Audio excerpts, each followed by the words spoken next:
Lääne-Virumaal Arulõuna Lubjakivi karjääris on Eesti geoloogiateenistuse tellimusel alustatud fosforiidi testpuurimisi. Umbes 30 meetri sügavusele ulatuvate puuraukude abil peab saama selgemaks, kui väärtuslikud on Toolse maardlas leiduvad maavarad.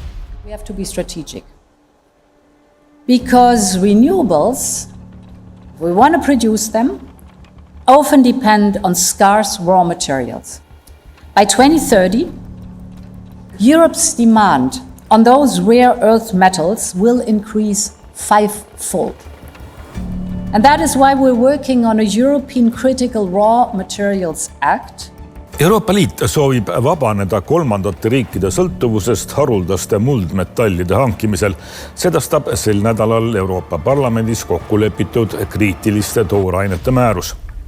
Riigikogu Euroopa Liidu asjade komisjon kardab aga, et see võib anda Brüsselile liiga suure otsustusõiguse liikmesriikide maavarade käitlemise üle. Ainult osades liikmesriikides need maavarad ju tegelikult üldse ongi. Ja see nügimine näeb välja selline, et öeldakse, millist planeerimisliiki me peame kasutama, kõige kiiremat, mis meil olemas on.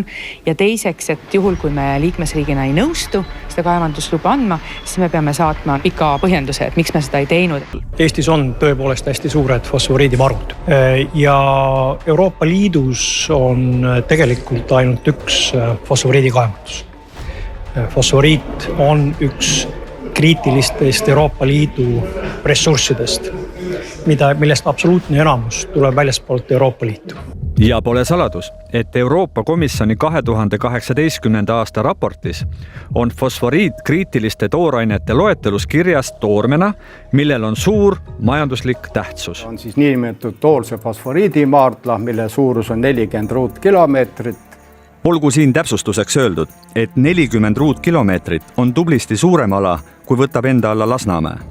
See segamini paisatud maastik on tunnistus sellest, kuidas 30 ja rohkem aastat tagasi siin Maardu põhjakarjääris kaevandati fosforiiti. Loodus loomulikult on nende aastate jooksul haavu mõnevõrra silunud, aga armid sellest ajast on jäänud. Paljuks meil seda fosforiiti jätkuks, ehk et meil on olnud ka siin lähiajaloos selline fosforiidisõda ja kaevandamise vastu tohutud meeleavaldused ja kõik nii edasi. Et see võib taas puhkeda, et me tegelikult lihtsalt tõmbame oma maapõue tühjaks.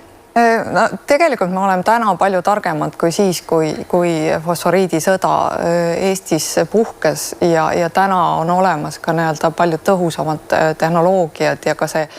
Ma oleksin nõus kompromissini minema, kui me räägime Alma kaevandamisest. Aga meil pööratakse see maapind segi siis 40 meetri sügavusel. Sellega rikutakse ära kõik need vettpidavad savikihid, nii et põllumaaks seda maad enam mitte kunagi kasutada ei saa, nii et sellel 40 ruutkilomeetril saame ära unustada üldse igasuguse põllumajandusliku tegevuse. Aga maa-aluste kaevandamistega on tõsine probleem. Rakvere väljal, kus kohas on kõige rikkam fosforiidikihind, ei saa minna maa alla. Inimene ei saa minna alla. See sama asi. See kivi on käe vahel. Mure. No aga kaevandame siis robotitega.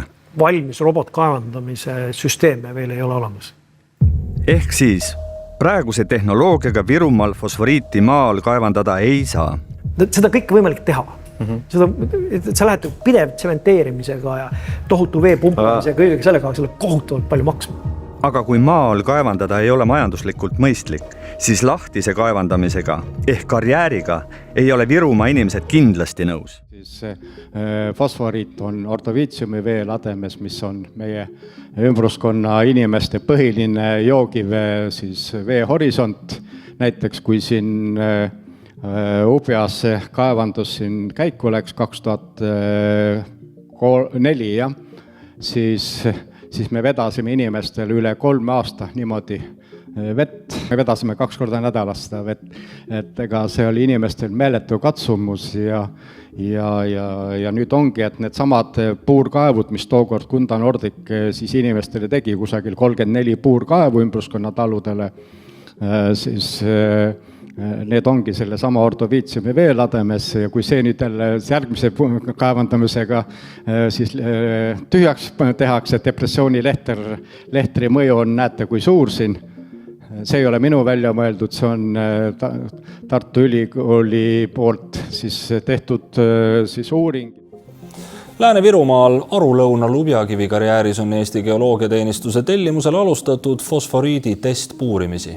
Umbes 30 meetri sügavusele ulatuvate puuraukude abil peab saama selgemaks, kui väärtuslikud on Toolse maardlas leiduvad maavarad.